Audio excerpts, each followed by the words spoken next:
Hey, good evening, everybody, and welcome to the Malachite channel. My name is Tina, and I am the founder for the Malachite Center for Mental Health. And I'm really, really excited. Please let your friends know that we are live and we are ready to start this conversation on Table Talk. So I hope you guys have had an amazing holiday with your children, um, and um, and yeah, and they're rested. You're rested. I can't believe that for some of us, the holiday is over, and we are soon getting ready to do the commute. So we'll see how everything goes. Yeah, so just kind of giving it one more minute for people to just kind of log in. I'm seeing the numbers are going up slowly. Please let your friends and family know that we are live and ready to have this conversation or table talk.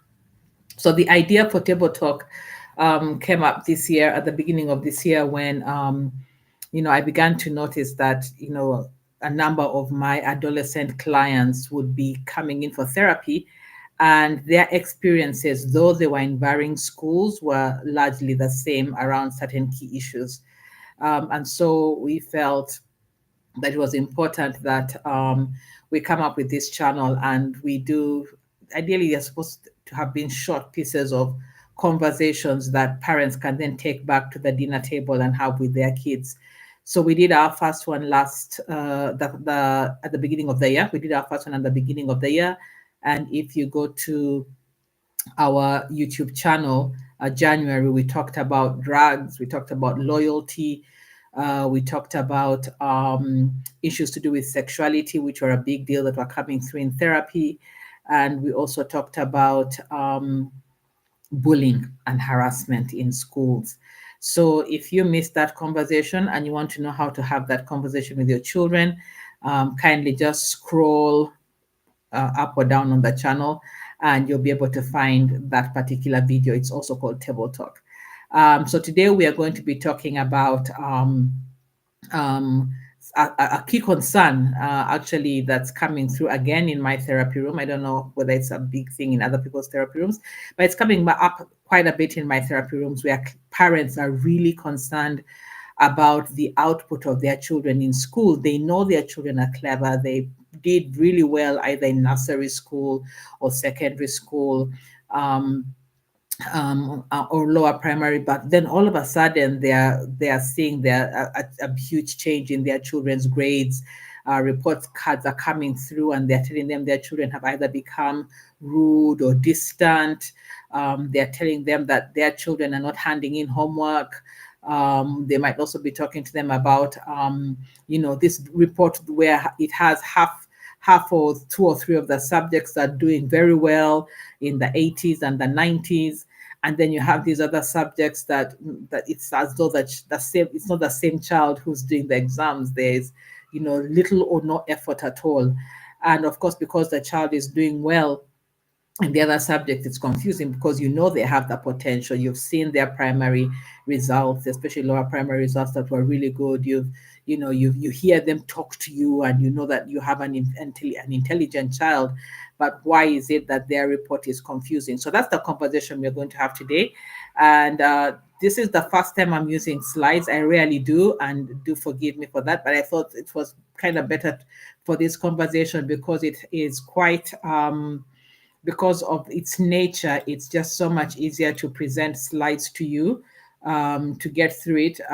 So I'm hoping that the slides are visible on the screen, and yeah, they are visible on the screen. I'm here in the corner, but it's not normal for me to use slides. But for this particular conversation, it kind of felt like it was going to be the best way to get this topic across. And then of course there will be a handout, but for you to get to the handout, you will have to go to our mental health channel, and the handout will be um, provided for you. You'll be able to download it off the channel. So you'll have to go like the channel and then, sign up to the channel and then download the channel from there. So smart but struggling when the potential and the performance of my child do not match. Let's just say a quick prayer and then we dive right into it. Father, we thank you so much, O Lord, for this word that you have placed upon my heart. We pray that, Lord, that it will minister to those parents who are listening, that they'll be able to find answers for their children, for the questions they've been having concerning their children, and that they'll have the courage to act for the glory of your name. Amen. Amen, amen, amen. So, smart but struggling when potential and performance do not match. When potential and performance do not match. So, let me start off by introducing something that we call typical and atypical. Typical and atypical.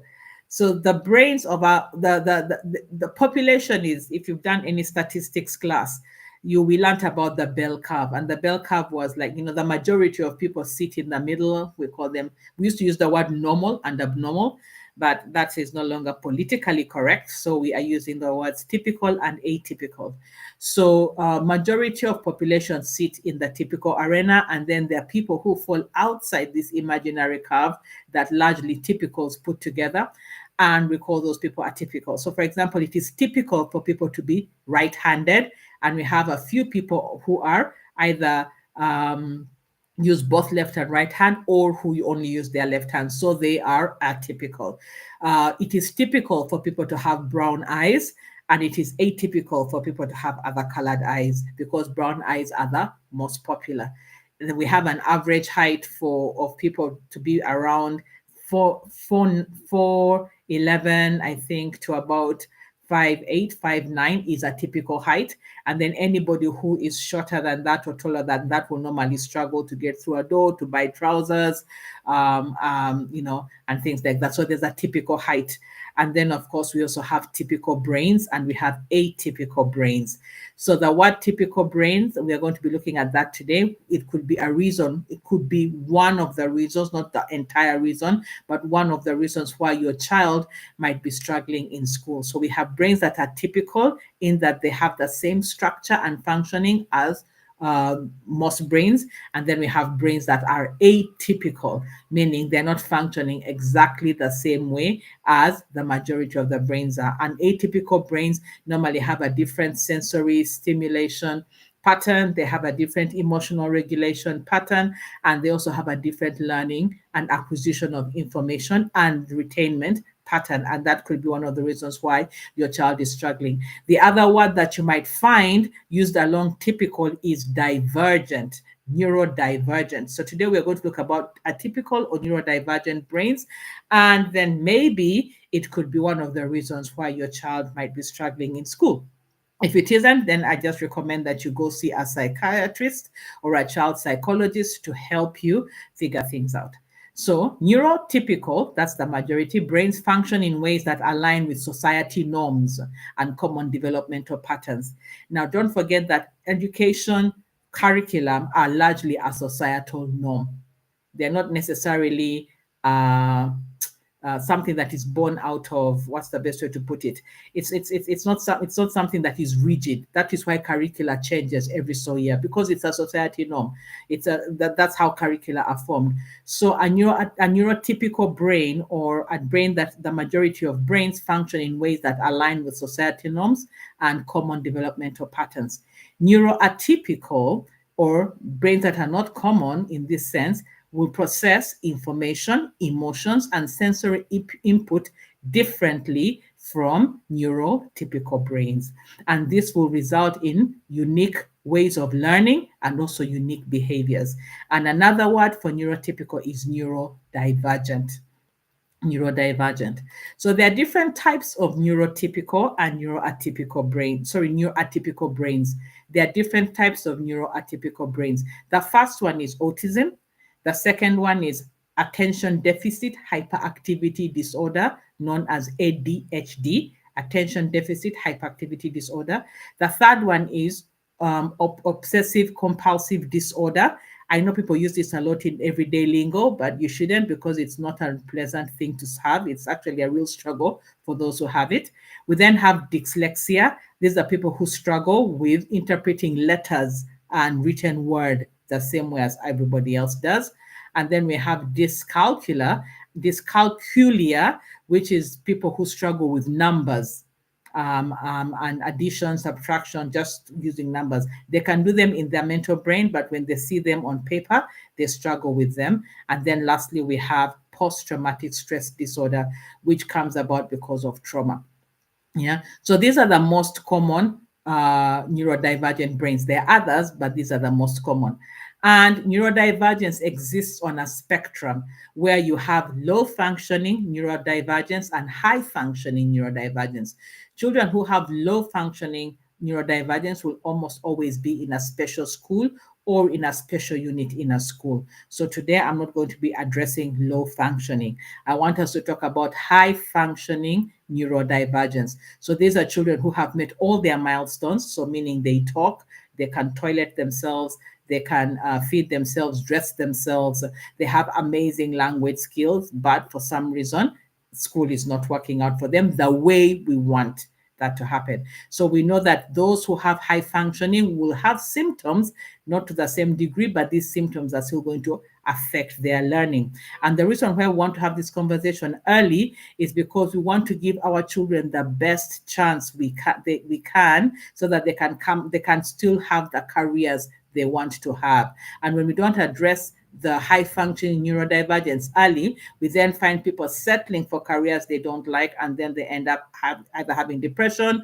or sometimes you also see a relationship between neurodivergence and a vulnerability to alcohol and drug abuse. We also have a relationship between neuro and high functioning neurodivergence of both children who have not been treated and other disorders like bipolar. We have also seen personality disorders also coming up when we do not address neurodivergence early. So it is important, and of course, depression and suicidality goes up in a number of people who have high functioning neurodivergence because it is not managed early. So this is why we're having this conversation so that you can know what to do. So let me just add, low functioning, these are people who will not be independent and will always depend on another human being or another adult to live. High functioning will be independent, but they will struggle to make it in life. They have a higher vulnerability towards abuse of substances. They have a higher vulnerability towards crime. They have a higher vulnerability towards depression and suicidability, and also they will have a higher vulnerability to getting the other mental disorders as well. So that's what we are talking about today, and we are going to concentrate only on the high functioning neurodivergence. So we have two types that we're going to talk about today. I'm not going to talk about OCD. I'm not going to talk about PTSD. I'm going to talk about the two, which is the attention deficit hyperactivity disorder and the autism spectrum disorder. Why? Because these are the most common. And especially for the children within your age range, the children who are between in primary and secondary school age, these are the disorders that they are most likely going to be struggling with. Yeah. So that's going to be ADHD and ASD as the most common. So again, I'm just saying that the slides will be available. I'll make them into PDF, and then I'm going to put them onto our WhatsApp channel. Please go subscribe to the channel and you'll be able to download them. You can always leave after you've downloaded them. You don't have to stay, but it would be nice for you to stay because there's a lot of information on top of the channel that you would want to look at. Okay, so ADHD. ADHD is an interesting condition. It is characterized by children who are inattentive. So you know that child who you start giving instructions to, and halfway through your conversation, they're thinking about something else. That child who daydreams a lot, who can spend time on their own and is perfectly happy in their mind. So that's the child we're talking about. There's also the child who is hyperactive, who can't relax, who is always moving up and down, climbing things, dropping things, breaking things, getting into accidents. That's the child we're talking about. And then there's the child who is impulsive. In the middle of a conversation with you, they might just up and leave and go and do something else because their mind has remembered, oh, I didn't do this, or oh, I didn't do that. So those are the three types of ADHD. You could be inattentive, you could have hyperactivity, and you could have impulsivity. And it is also common for a child to have all three. And these actually interfere with daily functioning. They're not related to intellect whatsoever. Children can have the highest IQ and still struggle with ADHD. And if you do some research on popular or famous people with ADHD, it is believed that people like Einstein and even some of our popular businessmen, people who are serial entrepreneurs and in our top 10 businessmen in the world are said to or have confessed that they suffer with some level of ADHD. So ADHD is a good illness, but people will not, okay, not a good illness. It is not a bad condition, but it does make life difficult when a child is in school and has to depend on a school curriculum to be able to get through their day. So individuals with ADHD will struggle with organization, getting things together. They are forgetful. They will start to do a task and stop in between. I always make a joke that you can always tell where a person with ADHD has been in the house because you'll see the glasses or you'll see cups following them.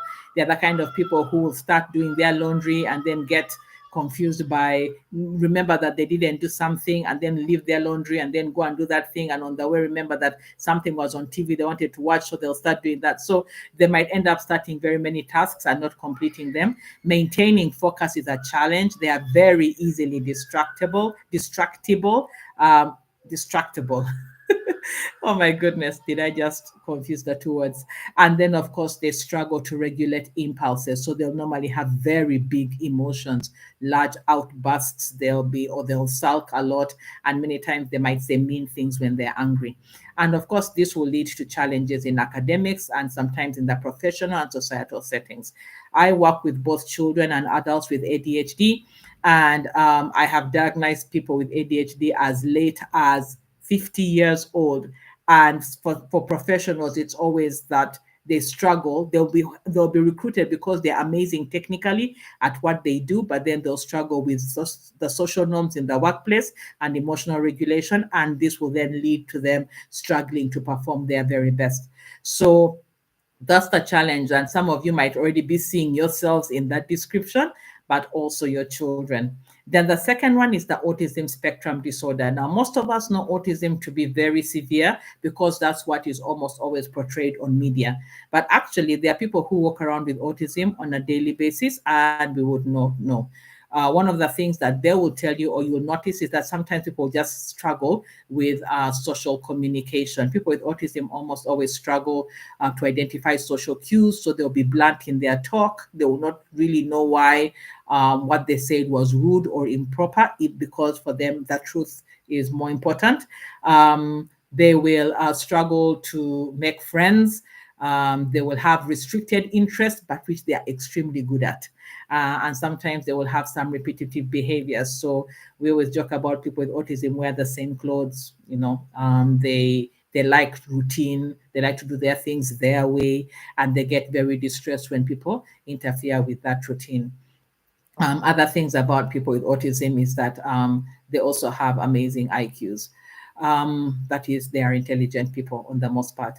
And so people with SSD may experience sensory processing differences.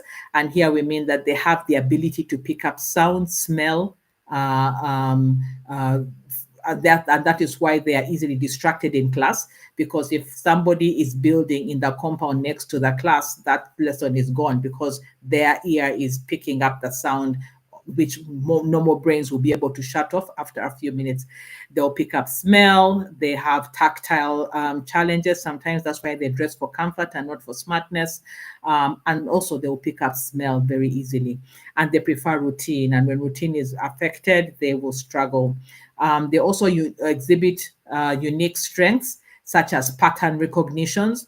People with autism are amazing at picking up patterns, and therefore they are amazing for careers that include analysis, projection, build, design things, because they can see the end of the product way ahead just by a few points. And of course, they have a deep focus on their special interests.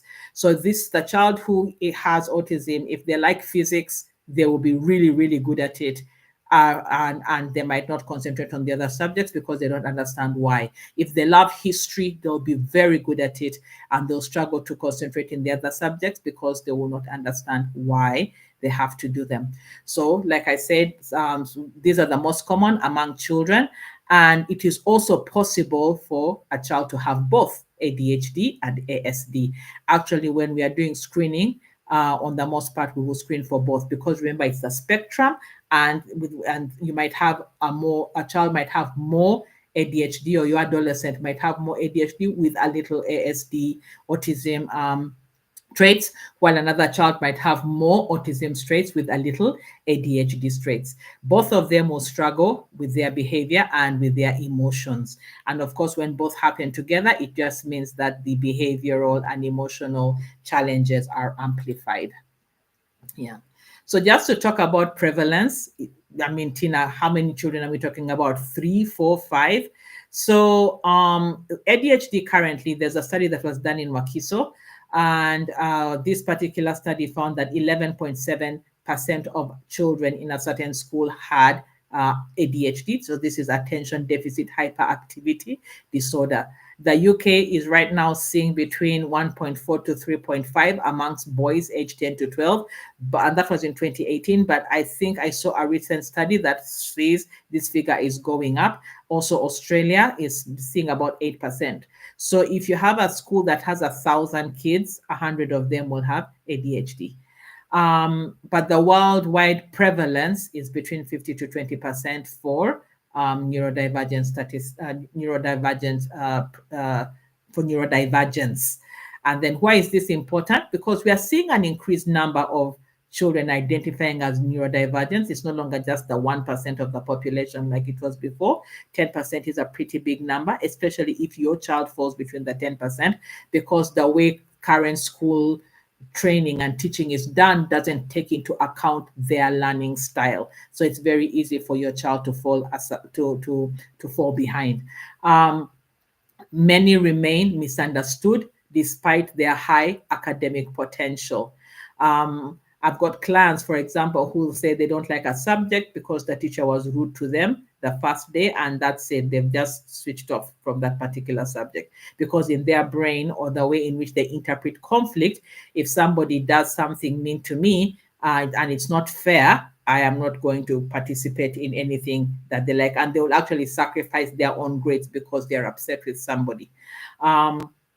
And then and also sometimes it's also their learning styles. Many children who are on the neurodivergent scale need to learn with at least 2 or 3 senses. So they need to see, they need to hear, and they might need to touch. So if you're in a curriculum where you do not have that range of learning, and maybe the teacher only writes notes on the blackboard and the children have to copy and they do not explain. If a child has neurodivergence, they will struggle with that subject. They need to both hear and see at the same time. But the more senses they use in learning, the better for them. And then, of course, we have early recognition can help support the unique learning styles of your child, even if they are going to maintain the school that they're in. The more you know and support, the better. Okay, so let's look at this case vignette of Ian. So Ian is a 9-year-old child. He goes to something called Elite Private Primary School. He's a quick learner. He has excellent memory. As long as the teacher has said it, he'll remember it. He won't even have to study. He has perfect recall of the facts that he has learned, especially the ones that he enjoyed. And he is very creative in his storytelling. But then you will notice that he is disorganized. If you walk into his room, things are, where they're not supposed to be, or they're in strange places. Underwear might be on top of a plate. He forgets instructions very quickly, and he cannot sit still for his life. He's always shuffling his feet, tapping his hand on the table, or swaying on the chair back and forth. Ian's parents know that he is smart, but he keeps losing his books, and they know that he's a bright boy, but his desk is messy. And Ian's honest response is that I didn't mean to lose my books. I just put them somewhere safe and I can't find them. I didn't mean to lose my books. I was just keeping them safe, but I've totally forgotten where I put them. So children like Ian would be very forgetful. They'll be clumsy. They'll have folds. They might have wounds on their bodies, but they can't remember how they got those wounds and things like that. So this might be could be your child if you recognize that story. Then we have the second case, Jeanette. By the way, both kids are imaginary. None of these are my clients. I'm just using imaginary names. So the second child is called Joan, and Joan goes to prestige government secondary school. She has high performance in math. She doesn't even have to study for it.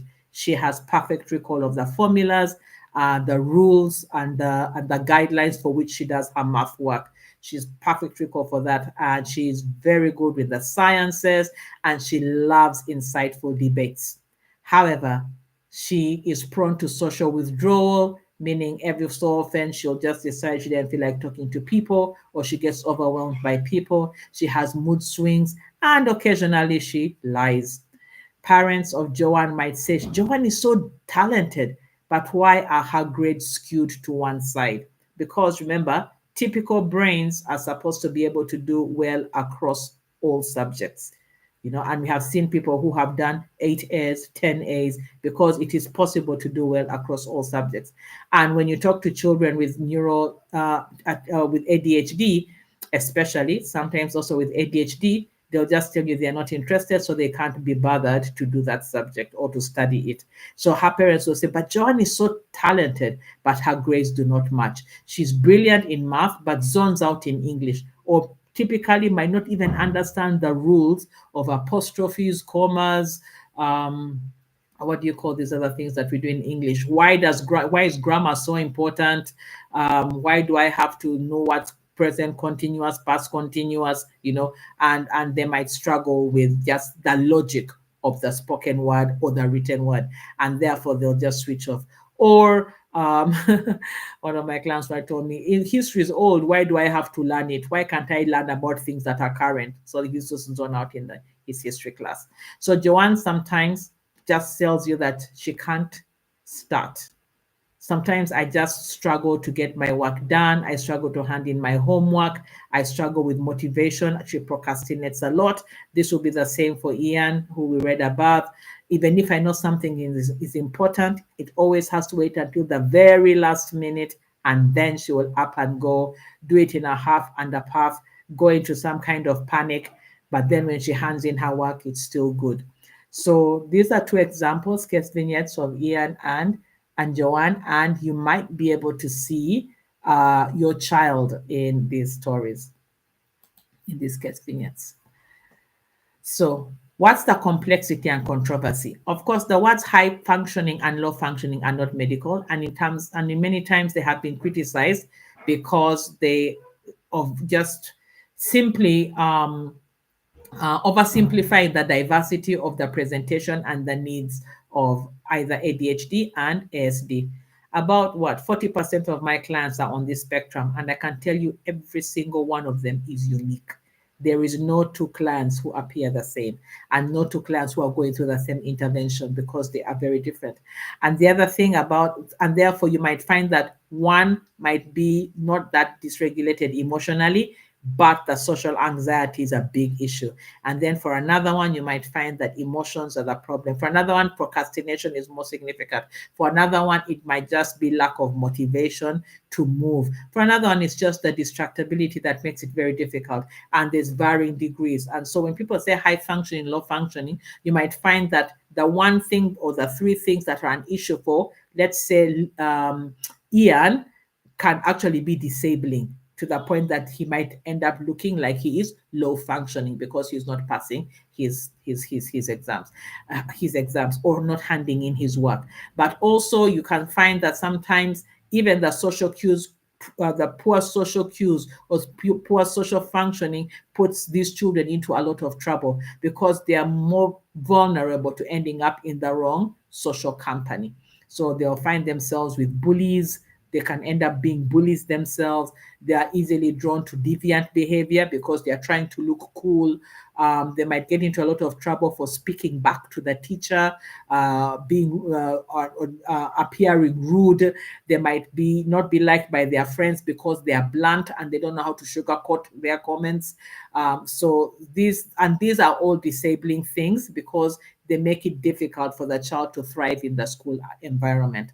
And of course, it's therefore important not to worry so much about the high functioning, low functioning, though I had to use it in order to catch your attention about which type of child we're talking about today, it's important that even if your child is quote unquote high functioning, the areas that they're struggling in, if they are not corrected, that child will suffer disabilities or significant challenges in that area. And therefore, we focus support on the areas where the child needs most help. We might be focusing support, for example, on a child who is time blind. Time blind meaning this particular child cannot, in their mind, and I know many adults also have this, they do not fully understand the the passing of time, like 1 hour has passed, or it's going to take me 3 hours to do this. So they might overpromise, overplan, or underplan, and then get overwhelmed when everything is needed on the same day. Yeah, and they haven't done their homework. The other thing that a child might need is support with executive functioning. Executive functioning means being able to get to places on time, being able to clean up, being able to get organized and plan for their day, plan for when they're going to prioritize their homework. And there's some children who just struggle. Somebody has to sit with them and say, okay, when are you going to study history? When are you going to do the math homework? When are you going to? And this particular child might need significant help, to the point that if they don't get help in that area, then they will do badly in school, even over a subject that they should have gotten an A in. So we focus our support on the area of need once we have been able to identify it. And we identify these areas of need during assessments. I don't know whether this slide is clear, but I just wanted to give an idea of some of the things that we want to look forward to. Basically, when it comes to the issues that we would like to see, is that we want to see our child being able to live independently, manage their own self-care, and hold a job. Children, especially adults with ADHD, struggle with work. They struggle with authority at work. They struggle with meeting deadlines. And sometimes they come to us because they are in threat of getting a PIP, or they have just lost motivation for their work. So if we can teach the adolescents and the children earlier, then they'll be happier adults, when they go into the workplace. We also want children or adolescents to learn how to use language correctly, to be verbally and highly articulate, but also to be sensitive to the fact that when they're speaking to other human beings. We also want them to be able to interact, to have good social interactions and make good friends. And most people find, especially when they finally get into early adulthood, that they no longer have deep friendships because of normally of the communications issues, but also because of social anxiety. They don't know how to go and make friends. So then they get very lonely, very sad, they get depressed, and then this is when they might be more prone to abusing or using substances or getting depression. By the way, also, that's the other thing, that when we begin to see depression heal, one of the things we do assess for is could this person be neurodivergent? Then they'll have issues with sensory processing. Both people with ADHD and ASD struggle with sensory processing. So we have 5 senses: the sight, eyes for sight, ears for hearing, nose for smelling, tongue for tasting, and skin for tactile, what we call the tactile sensation, the feeling sensation, right? Those are our 5 senses. Now, people on both ADHD and ASD, autism more, have very heightened senses. So they hear more sounds that most of us pick up. Color or light looks different to them. Smells, they pick up smells more easily than others. They struggle with constant physical contact, and therefore very few of them would like to play sports because of the physical contact, or at least contact sports. They might play other sports, but they don't like contact sports. And also taste, they might be picky with their food. And we've also found that especially children on the autism spectrum will also have gastrointestinal challenges. So they have a lot of constipation, diarrhea, reactions to food, etc. So what we want to do from a very early age or young age is to understand these sensory processing challenges that they have, and teach them very early on how to manage the overflow or the overload of these sensory processes. So when your child tells you, I don't want to go to the party because it's loud, or I don't want to to go to a certain place because the smell overwhelms them, you know. So those are the things that they'll be talking about. Then, of course, we have what we call cognitive or learning capacities or analytic thinking capacities, and this ones. Most of the children on this spectrum will be extremely intelligent in one, two, three things, and then they'll struggle with the rest.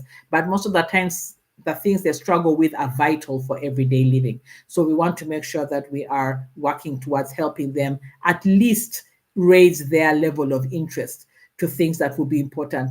Paying taxes, you might not like math, but paying taxes will be vital for you if you're going to run a business. Yeah, managing your accounts, managing your money, managing your home, you know, and things like that will be important. And then, of course, managing our emotions. Both children with ADHD and children with autism will struggle with emotional management, and therefore they'll be seen to be rather explosive when they are upset or when they have a sensory overload. And many times this is when people say, they're just seeking attention. Why? Because the overload goes, the meltdown ends, and they are back to their normal senses. And it can be bewildering to parents and also to their friends. But it is important that we teach them how to regulate themselves. And then, of course, the last thing is they have to learn how to live in a routine life, because a routine life is important for daily functioning in our present world. So you're going to ask me, Tina, how is my child having ADHD or ASD? Why is it that how did they end up having these conditions? Well, largely they are genetic in their nature, meaning that there's almost always a family history. One of both parents or somebody within the parent line or lineage will have or will have had ADHD, and therefore there's a high chance that their child will have it. We also see it coming up in where there were birth complications, so low delayed labor, falls when you are pregnant, infections during pregnancy, especially infections that bring high fevers, and also those that are in the blood or those that will affect the womb area, the vagina area, might also make a child more predisposed to getting ADHD and HD. All serious fevers and illnesses like malaria, ear infections, pneumonia, anything that reduces blood supply to the brain, oxygen supply to the brain, could also predispose a child to getting ADHD or autism spectrum disorder. So in the early years, this is between the ages of 0 and 5.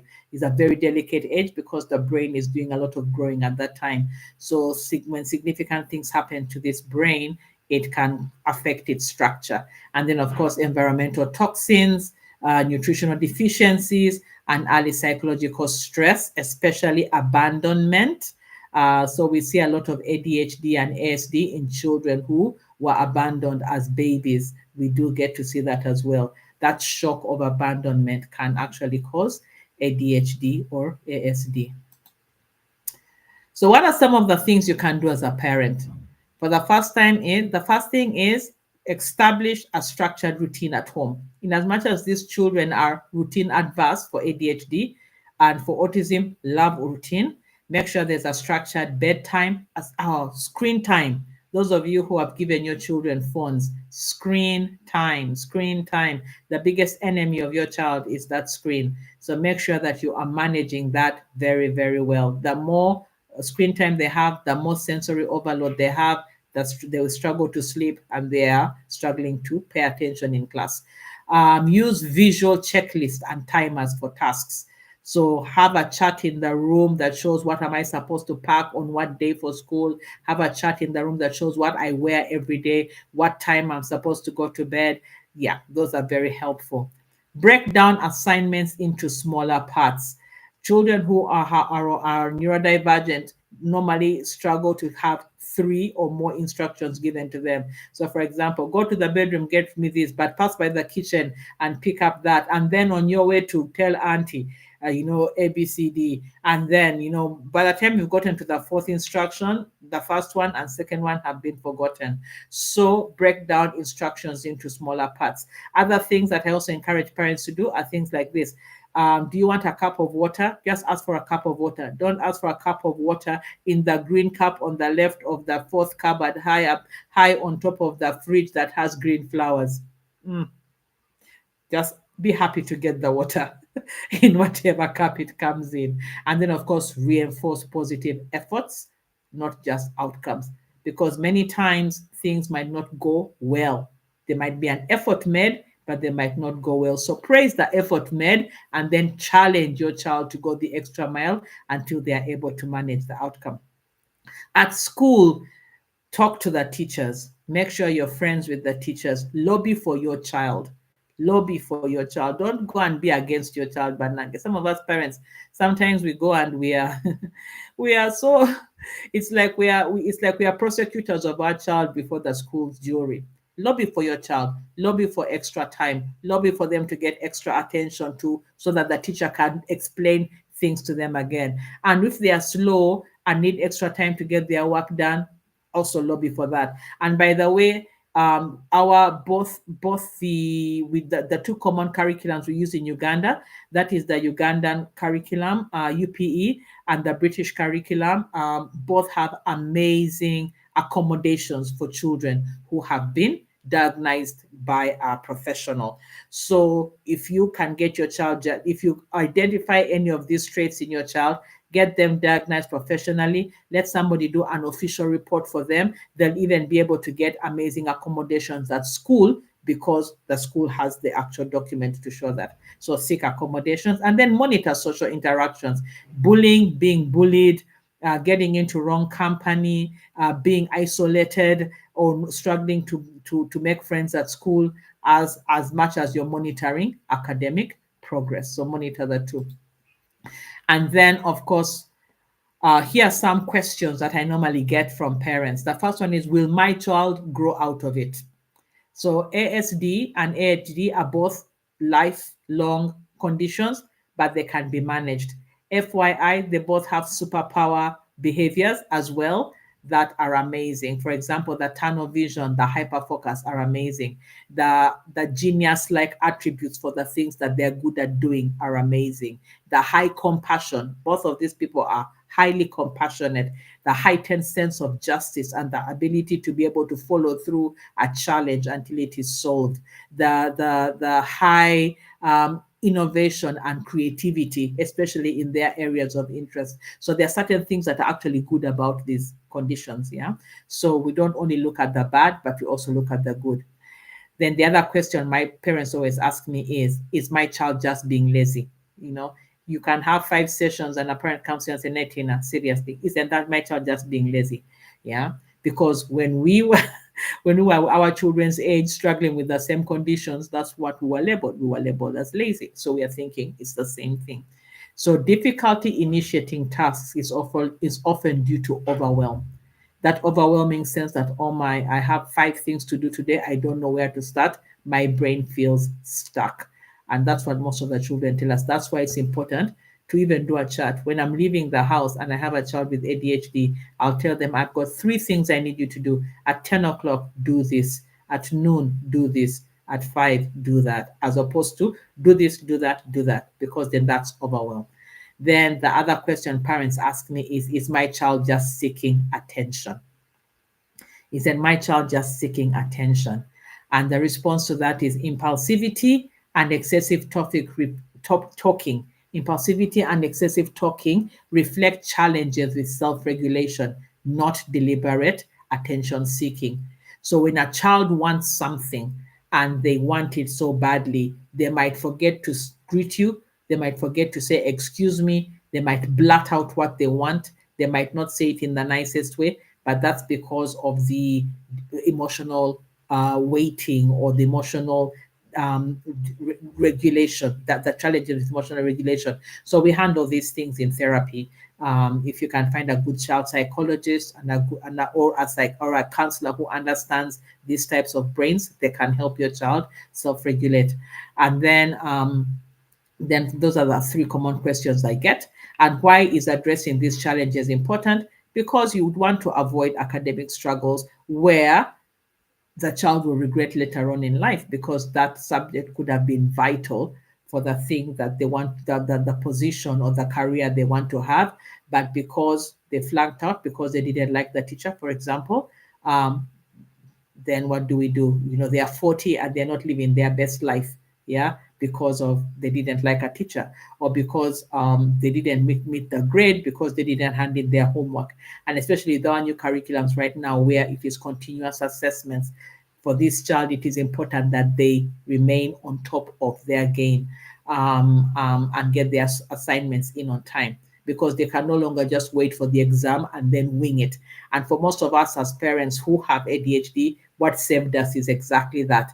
We would wait until the exam time, exert ourselves. We still passed with a lot of stress, but our children now are being examined differently. They have to have the continuous assessments. They have to put in their work on time, and therefore we have to be able to support them to do that.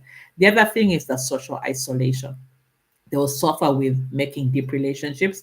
And if your child is always coming back to you and telling you how people don't like them, they're lonely at school, they can't make friends, my friends no longer like me, etc., that could be an indication that your child is struggling. And of course, lastly, we don't want to see mental health issues. The number one being depression, self-harm. A lot of self-harming is happening in our teenagers nowadays, and it is something that we need to handle and cut in the bud. And most of them, when you reassess them, you find that actually underlying that self-harming behavior, underlying that depression, will be some of these conditions. Yeah. And then, of course, we want to make sure that we are building lifelong skills. So when do I seek help? When the situation is persistent despite the support I'm providing. So I've given you some tips on what you can do for your child. But if you notice that the grades are not going up, they're not improving, that disorganization is not improving, then maybe you need to seek help. And then when it's significantly impacting on daily functioning, when you find that the home is now, even for you, you're struggling as a parent, they are struggling, there's a lot of conflict taking place, etc. And then that might be an indication that you need to seek daily functioning. By the way, sometimes homes are not explosive. Sometimes they're just very quiet because your child is withdrawn, and of course, that is normally not a good thing.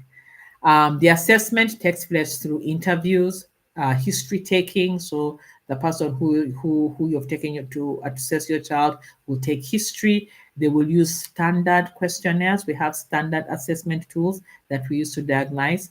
And then they will also do some behavioral observations, especially in the younger children. The older ones, maybe not so much.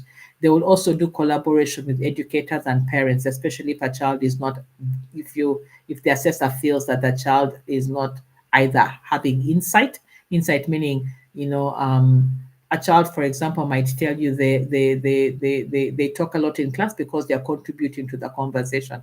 And a teacher would have a different interpretation. They'll tell you that the child is destructive, and they are always cutting the teacher short, making it difficult for the teacher to deliver their lesson. So that's why we like to triangulate our assessments with educators and with parents. And then, of course, some of the support options, always go therapy as much as you can. However, there are times when some children will have to be put on medication because they are struggling much more than others. And then creating a supportive environment. Why does it matter? Because children with ADHD and ASD need more help and structure and consistency than children who do not have it. So we need to provide extra help for that. And we also need to give them and support them to develop coping skills, because the world that they are going into is a world that is full of anxiety. It's got a lot of change taking place. Most of you who, if you work within the corporate sector, you know what I'm talking about. There's a constant restructuring. There's always that one leader or manager that you won't like. Will you quit the job tomorrow? No, you have to learn how to tough it out and get the job done. And then the key message that I have for you is that supporting your child means providing tools to unlock their potential, not trying to change who they are. Tools to unlock their potential. And the last thing that I also want to add here is, if I can just go back to the top slide, the challenge we also have with typical and atypical behavior is that typical behavior also has weaknesses. Yeah. But because the weaknesses are of the majority, the weaknesses are normalized as part and parcel of everyday life. Atypicals have strengths and they also have weaknesses, but their weaknesses are bizarre to the majority and therefore they stick out. These weaknesses stick out. So that is why we put this statement at the end here, especially for, like I said, high functioning, is that we're not trying to change your child because remember, they have some, what I call superpowers. They have some amazing traits that are vital for that will be vital for their generation when they are adults. So we don't want to lose those traits. We don't want to lose their creativity. We don't want to lose their ability to analyze information quickly. We don't want to lose their ability to recall important facts if they are into history. We don't want to lose the creativity of the books that they will write or the inventions they will come up with. But what we want to do is to make sure that they have the tools to deal with whatever part of their life is a weakness. Just like for typicals, those are the tools that we're given. We just don't pay that much attention to them as tools because they are part of everyday life. So, yeah. So my takeaway is that ADHD and ASD do not define your child's worth or potential. Your undertaking to support them to make a transformative difference is what is important. So stay curious, stay compassionate, and remember, you don't have to do this journey alone. So I want to thank you very much for being a part of our conversation. I'm just going to check and see if there are any questions in the chat for anybody so that I can look and see if I need to answer anything. So just give me a second.